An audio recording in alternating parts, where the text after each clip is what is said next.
नमस्कार जय जगन्नाथ आपण को मोर यूट्यूब चैनल रे बहुत बहुत स्वागत। आज वीडियो रे आमे रीति उपरे किछि मल्टीपल चॉइस क्वेश्चंस आलोचना करिबा। तबे चलंतु आरंभ करिबा। एक नंबर प्रश्न, गति पद्धति प्रणाली और मार्ग इत्यादि अर्थ कहार व्युत्पत्तिगत अर्थ? क रस, ख रीति, ग गुण, घ वक्रोक्ति। यार सठिक उत्तर होची रीति। पदमानंकर विशिष्ट रचना अथवा संघटना को कौन कुहा जाए? क वक्रोक्ति, ख ध्वनि, ग वाक्य, घ रीति। यार सठिक उत्तर होची रीति। पदमानंकर विशिष्ट रचना अथवा संघटना को रीति बोली कुहा जाए। किए रीतिवादर आद्य प्रवक्ता अटंती? क आचार्य बामन, ख कुंतक, ग भोजराज, घ दंडी। यार सठिक उत्तर होची आचार्य बामन। से होचंती रीतिवादर आद्य प्रवक्ता। विशिष्ट पद रचना रीति यह कहार मत अटे? क कुंतक, ख आचार्य बामन, ग राजेश्वर, घ रुद्रट। यार सठिक उत्तर होची आचार्य बामन। रीतिरात्मा काव्यस्य यह कहार मत अटे? क कुंतक, ख राजेश्वर, ग बाणभट्ट, घ आचार्य बामन। यार सठिक उत्तर होची आचार्य बामन।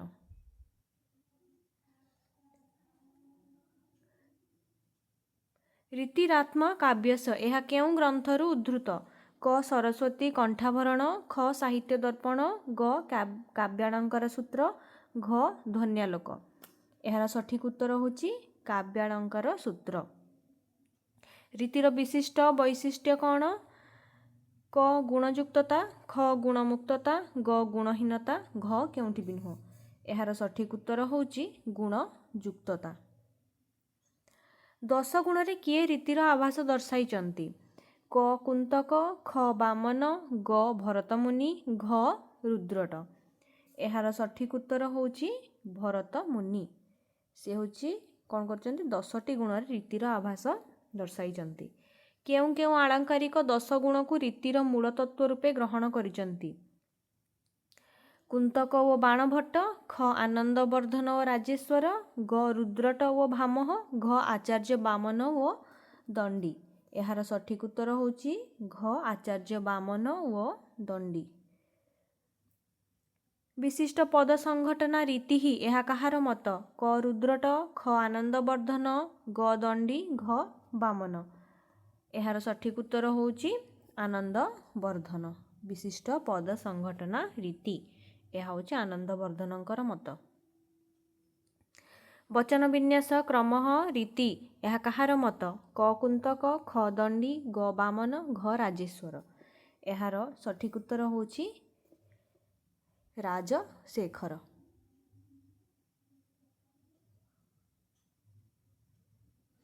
वचन विन्यास क्रम रीति ही ये मतटी राजशेखरंकर। 12 वैदर्भी गौड़ी पांचाली रीतित्रय को किए प्रतिष्ठा देइचंती? क राजशेखर, रुद्रट, बामन, दंडी। यार सठिक उत्तर होची बामन। यही तीनोटी रीति को बामन प्रतिष्ठा देइचंती वैदर्भी गौड़ी पांचाली। वैदर्भी पांचाली मागधी रीतित्रय को किए स्वीकार करिचंती? राजशेखर, भामह, कुंतक, आचार्य बामन। यार सठिक उत्तर होची राजशेखर। बामन होची आमर कौन करछन वैदर्भी गौड़ी एवं पांचाली। आउ राजशेखर होची वैदर्भी पांचाली आउ मागधी। लाटी रीतिर प्रवर्तक किए? भामह, बाणभट्ट, भोजराज, रुद्रट। यार सठिक उत्तर होची रुद्रट।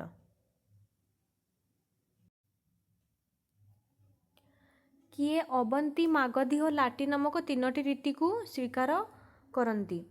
राजशेखर, भोजराज, बामन, बाणभट्ट। यार सठिक उत्तर होची भोजराज। भोजराज अवंती, मागधी, लाटी। अस्फुट स्फुरितं काव्य तत्वमेव यथोचितं असंकु बद्विभ्या कर्तुं रीतिय संप्रवर्तिताः।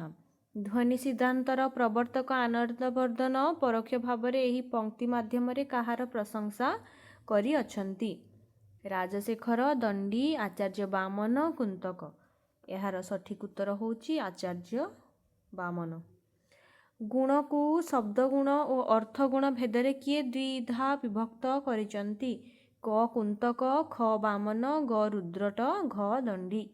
ଏହାର ସଠିକ୍ ଉତ୍ତର ହେଉଛି ବାମନ। ଶବ୍ଦ ଗୁଣ ଓ ଅର୍ଥ ଗୁଣ ଭାବରେ ବାମନ ଦୁଇ ଭାଗରେ ବିଭକ୍ତ କରିଛନ୍ତି। 18 ନମ୍ବର, ମାଧୁର୍ଯ୍ୟ ଦ୍ୟୋତକ, ବୈଦର୍ଭୀ ଓ ପାଞ୍ଚାଳୀ ରୀତି ତଥା ଓଜ ଦ୍ୟୋତକ, ଗୌଡ଼ୀ ଓ ଲାଟି ଭାବରେ ଚାରୋଟି ରୀତିକୁ କିଏ ବିଭକ୍ତ କରିଛନ୍ତି? କ ରୁଦ୍ରଟ, ଖ ବାମନ, ଗ ଭାମହ, ଘ ଦଣ୍ଡୀ। ଏହାର ସଠିକ୍ ଉତ୍ତର ହେଉଛି ରୁଦ୍ରଟ। କ ରୁଦ୍ରଟ।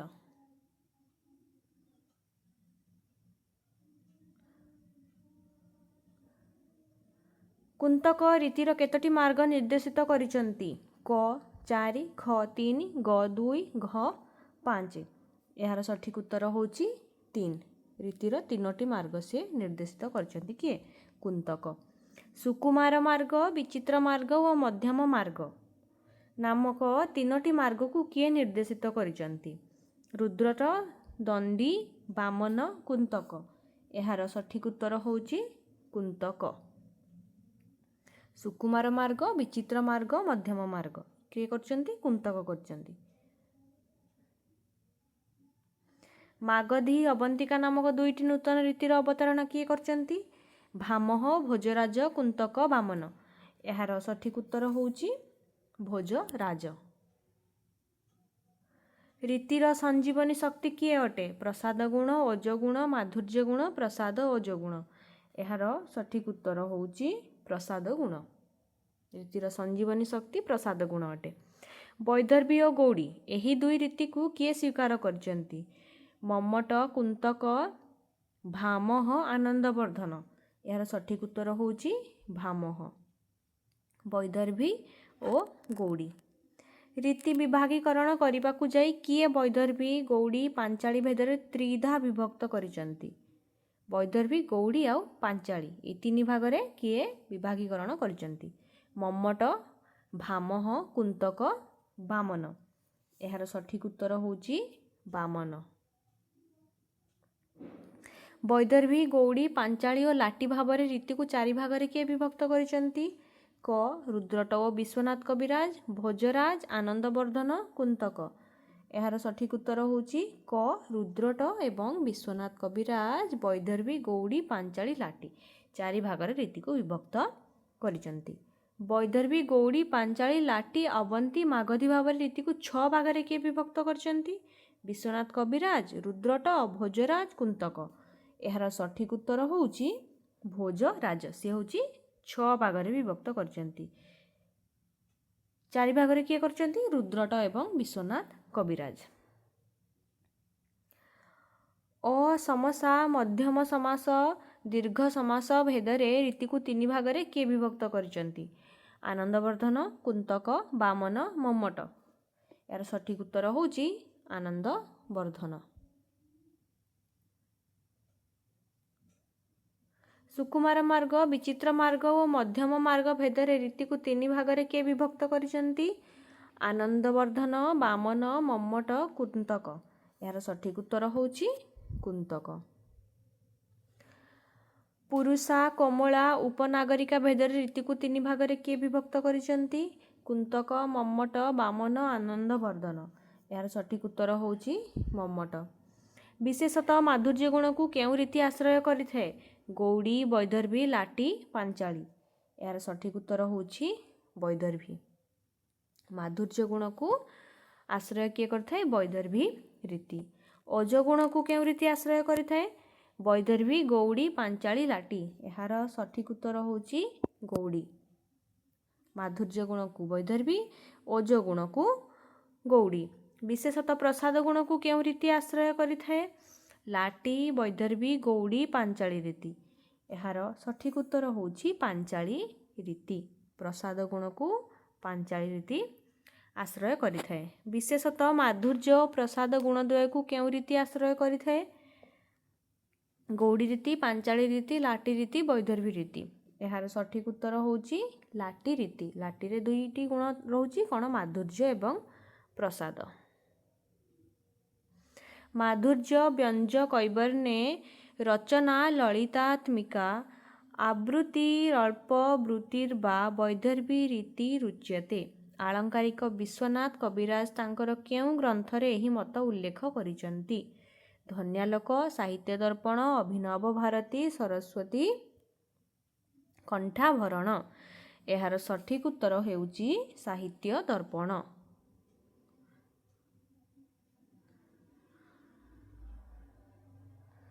ମାଧୁର୍ଯ୍ୟ ଗୁଣ ଥିବା ବର୍ଗର ଦ୍ୱିତୀୟ ବର୍ଣ୍ଣ ଦ୍ୱାରା ଶୋଭିତ ଖ, ଛ, ଠ, ଥ, ପ ଓ ଅନାୟାସରେ ଉଚ୍ଚାରିତ ସୁକୁମାର ବର୍ଣ୍ଣବିଳାସଯୁକ୍ତ ସ୍ୱଳ୍ପ ସମାସ ସଂଶ୍ଳିଷ୍ଟ ରଚନାକୁ କେଉଁ ରୀତି କୁହାଯାଏ? ଗୌଡ଼ି, ବୈଦର୍ଭୀ ରୀତି, ପାଞ୍ଚାଳି ରୀତି, ଲାଟି ରୀତି।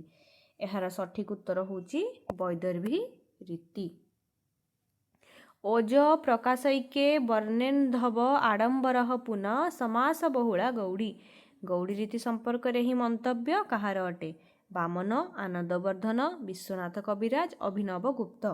ଏହାର ସଠିକ୍ ଉତ୍ତର ହେଉଛି ବିଶ୍ୱନାଥ କବିରାଜ।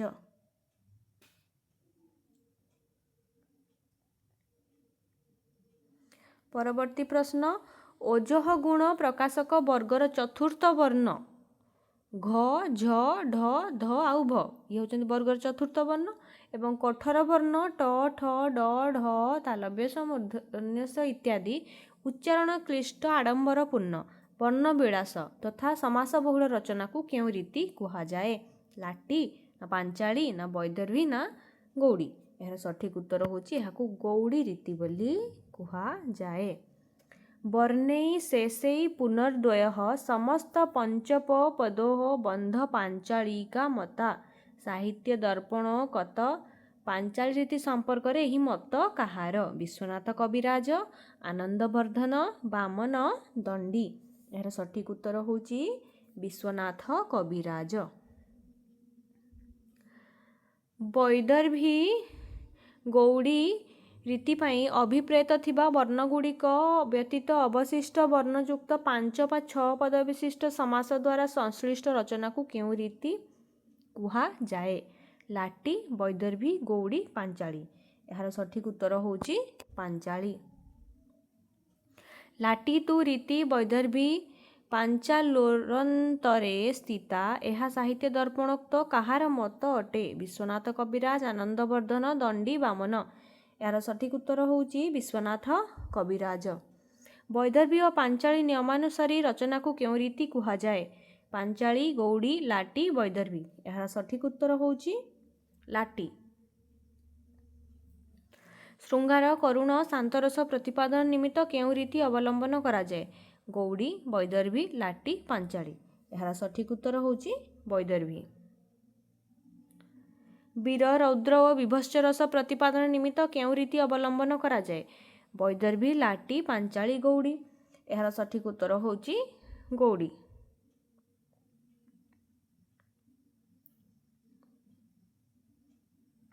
ହାସ୍ୟ ବାତ୍ସଲ୍ୟ ପ୍ରତିପାଦନ ନିମିତ୍ତ କେଉଁ ରୀତି ଅବଲମ୍ବନ କରାଯାଏ? ପାଞ୍ଚାଳି ରୀତି। ହାସ୍ୟରସ ପାଇଁ ପାଞ୍ଚାଳି ରୀତି।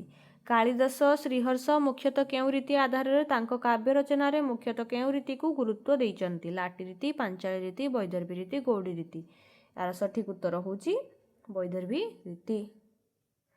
ସଂସ୍କୃତ କବି ଭବଭୂତି ଭଟ୍ଟନାରାୟଣ ତାଙ୍କ କାବ୍ୟ ରଚନାରେ ବିଶେଷତଃ କେଉଁ ରୀତିକୁ ଗୁରୁତ୍ୱ ଦେଇଛନ୍ତି? ବୈଦର୍ଭୀ ରୀତି, ଗୌଡ଼ି ରୀତି, ଲାଟି ରୀତି, ପାଞ୍ଚାଳି ରୀତି।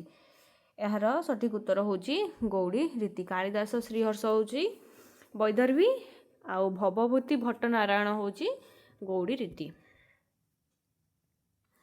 ଓଡ଼ିଆ କବି ମାୟାଧର ମାନସିଂହ ତାଙ୍କ ରଚନାରେ ବିଶେଷତଃ କେଉଁ ରୀତିକୁ ଗୁରୁତ୍ୱ ଦେଇଛନ୍ତି? ଏହାର ଅପସନ୍ ହେଉଛି ପାଞ୍ଚାଳି ରୀତି, ଲାଟି ରୀତି, ଗୌଡ଼ି ରୀତି, ବୈଦର୍ଭୀ ରୀତି। ଏହାର ସଠିକ୍ ଉତ୍ତର ହେଉଛି ବୈଦର୍ଭୀ ରୀତି। ମାୟାଧର ମାନସିଂହ, ବୈଦର୍ଭୀ ରୀତି। ଓଡ଼ିଆ କବି ରବି ସିଂ ତାଙ୍କ ରଚନାରେ ମୁଖ୍ୟତଃ କେଉଁ ରୀତିକୁ ପ୍ରାଧାନ୍ୟ ଦେଇଛନ୍ତି? ପାଞ୍ଚାଳି ରୀତି, ଗୌଡ଼ି ରୀତି, ବୈଦର୍ଭୀ ରୀତି, ଲାଟି ରୀତି। ଏହାର ସଠିକ୍ ଉତ୍ତର ହେଉଛି ଗୌଡ଼ି ରୀତି। ମାୟାଧର ମାନସିଂହ ହେଉଛନ୍ତି ବୈଦର୍ଭୀ ରୀତି, ରବି ସିଂ ହେଉଛନ୍ତି ଗୌଡ଼ି ରୀତି। ଓଡ଼ିଆ କବି ରାଧାନାଥ ରାୟ ଦୀନକୃଷ୍ଣ ଦାସ ମୁଖ୍ୟତଃ ତାଙ୍କ ରଚନା ଗୁଡ଼ିକରେ କେଉଁ ରୀତିକୁ ଗୁରୁତ୍ୱ ଦେଇଛନ୍ତି? ପାଞ୍ଚାଳି ରୀତି, ଗୌଡ଼ି ରୀତି, ବୈଦର୍ଭୀ ରୀତି, ଲାଟି ରୀତି। ଏହାର ସଠିକ୍ ଉତ୍ତର ହେଉଛି ପାଞ୍ଚାଳି ରୀତି। ସଂସ୍କୃତ ସାହିତ୍ୟରେ ସୁକୁମାର ମାର୍ଗର କବି ଭାବେ କେଉଁମାନେ ପରିଚିତ? କାଳିଦାସ ଓ ବାଲ୍ମୀକି, ଭବଭୂତି ଓ ଭଟ୍ଟନାରାୟଣ, ଶ୍ରୀହର୍ଷ ଓ ଭବଭୂତି, ଏଥିରୁ କେଉଁଟି ବି ନୁହେଁ। ଏହାର ସଠିକ୍ ଉତ୍ତର ହେଉଛି କାଳିଦାସ ଓ ବାଲ୍ମୀକି। ଓଡ଼ିଆ କବି ମାୟାଧର ମାନସିଂହ, ଗୋଦାବରୀଶ ମିଶ୍ର, କୃଷ୍ଣଚନ୍ଦ୍ର ତ୍ରିପାଠୀ ଇତ୍ୟାଦି କବିବୃନ୍ଦଙ୍କ ରଚନାରେ କେଉଁ ମାର୍ଗକୁ ବିଶେଷ ଭାବରେ ଗୁରୁତ୍ୱ ଦେଇଛନ୍ତି? କ ମଧ୍ୟମ ମାର୍ଗ, ଖ ବିଚିତ୍ର ମାର୍ଗ, ଗ ସୁକୁମାର ମାର୍ଗ, ଏଥିରୁ କୌଣସିଟି ନୁହେଁ। ଏହାର ଉତ୍ତର ହେଉଛି ସୁକୁମାର ମାର୍ଗ।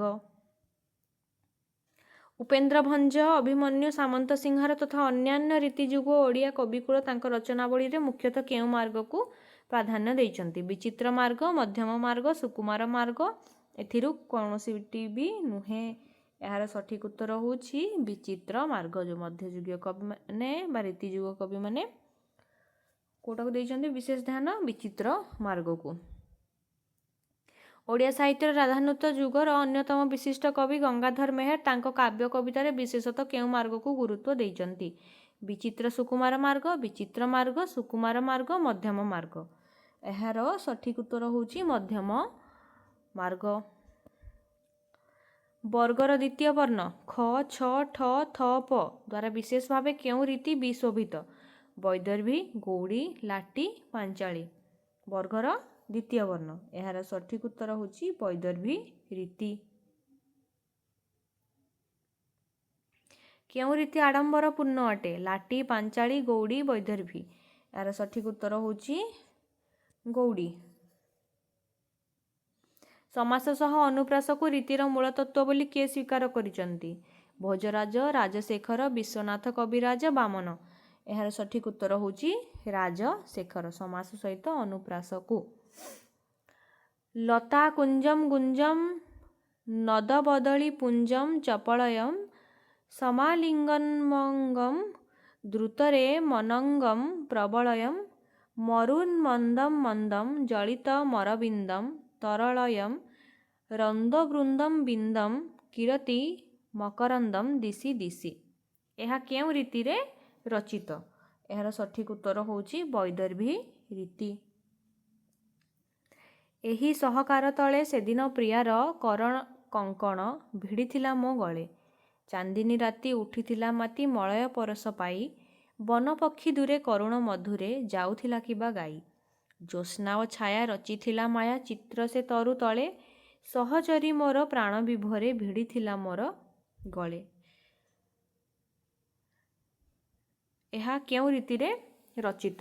ପାଞ୍ଚାଳି, ଲାଟି, ଗୌଡ଼ି ନା ବୈଦର୍ଭୀ? ଏହାର ସଠିକ୍ ଉତ୍ତର ହେଉଛି ବୈଦର୍ଭୀ ରୀତି।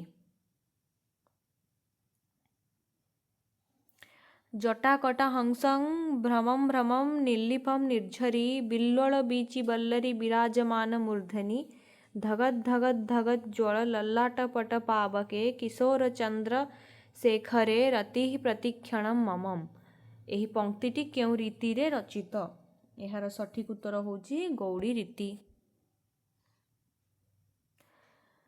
ଭଣ୍ଡ ଯେତେ ଦଣ୍ଡ ମାରେ ଜୀବନ ବଡ଼ଦାଣ୍ଡ ପରେ ନୀରବେ ବସି ସିଂହାସନେ ଜଗନ୍ନାଥ ମୁଣ୍ଡ ଘୂରେ। ନୈତିକତା ପଙ୍ଗୁ ଆଜି ପବିତ୍ରତା ସଙ୍ଗହୀନ ସତ୍ୟ ଆଜି ଶଯ୍ୟାଶାୟୀ ସତ୍ୟ ସେ ବି ରୁଗ୍ଣ ଜୀବନ। ଏହି ପଂକ୍ତି ଗୁଡ଼ିକ କେଉଁ ରୀତିରେ ରଚିତ? ଏହାର ସଠିକ୍ ଉତ୍ତର ହେଉଛି ଗୌଡ଼ି ରୀତିରେ ଏହା ରଚିତ। କାମ କାଳ କୂଟ କାଳିମା ଭୁରୁଯୁଗଳ ଧରେ ପ୍ରବାଳ ଲତା କି ଅଧର ଆହା ରୂପ ସାଗରେ। ଏହି ପଂକ୍ତିଟି କେଉଁ ରୀତିରେ ରଚିତ? ଏହାର ସଠିକ୍ ଉତ୍ତର ହେଉଛି ପାଞ୍ଚାଳି ରୀତି। କୁରଙ୍ଗ ଲୋଚନା କୋକିଳ ବଚନା କୌତୁକ କଥା ରଚନା କୁଟିଳ କଟାକ୍ଷା ରସିକିନୀ ମକ୍ଷା କନ୍ଦର୍ପ ଦର୍ପ ବିମୋଚନା। କୁଞ୍ଜ ବିହାରୀ ହୃଦୟ ହାରିଣୀ ଗୋପିକା କାଳନ୍ଦୀରେ ସ୍ନାନ କରିବାକୁ ମନ କରି ହୋଇଲା ସେ ଉତ୍ସୁକା। ଏହା କେଉଁ ରୀତିରେ ରଚିତ? ଏହାର ସଠିକ୍ ଉତ୍ତର ହେଉଛି ପାଞ୍ଚାଳି ରୀତି। ଆରେ ବାବୁ ଶ୍ୟାମଗନ ତୁଗଲେ ମଧୁଭୁବନ କାହା ମୁଖ ଅନାଇ ବଞ୍ଚିବି। ହେବ ଦଶ ଦିଗ ଶୂନ୍ୟ ଅଥିର ହେବ ଜୀବନ ନିଶି ଦିବସରେ ଝୁରୁଥିବି ରେ ଜୀବଧନ। ଜୀବନ ବିହୁନେ ଯେହ୍ନେ ଝସ ରାଜା ବିନା ଯେହ୍ନେ ଗ୍ରାମ ଦେଶ। ଏହା କେଉଁ ରୀତିରେ ରଚିତ? ଏହାର ସଠିକ୍ ଉତ୍ତର ହେଉଛି ଏହା ଲାଟି ରୀତିରେ ରଚିତ। ତ ଆଜି ଆମେ ଏତିକି ପ୍ରଶ୍ନ ଆଲୋଚନା କରିବା। ଆଶା କରୁଛି ଭିଡ଼ିଓଟି ସମସ୍ତଙ୍କୁ ନିହାତି ଭାବରେ ଭଲ ଲାଗିଥିବ। ଯଦି ଭିଡ଼ିଓଟି ଭଲ ଲାଗିଛି ନିହାତି ଭାବରେ ଲାଇକ୍, ସେୟାର ଏବଂ ସବସ୍କ୍ରାଇବ୍ କରିବେ ଏବଂ କମେଣ୍ଟ ମାଧ୍ୟମରେ ନିଜର ମତାମତ ନିହାତି ଭାବରେ ଜଣାଇବେ। ଧନ୍ୟବାଦ। ଜୟ ଜଗନ୍ନାଥ।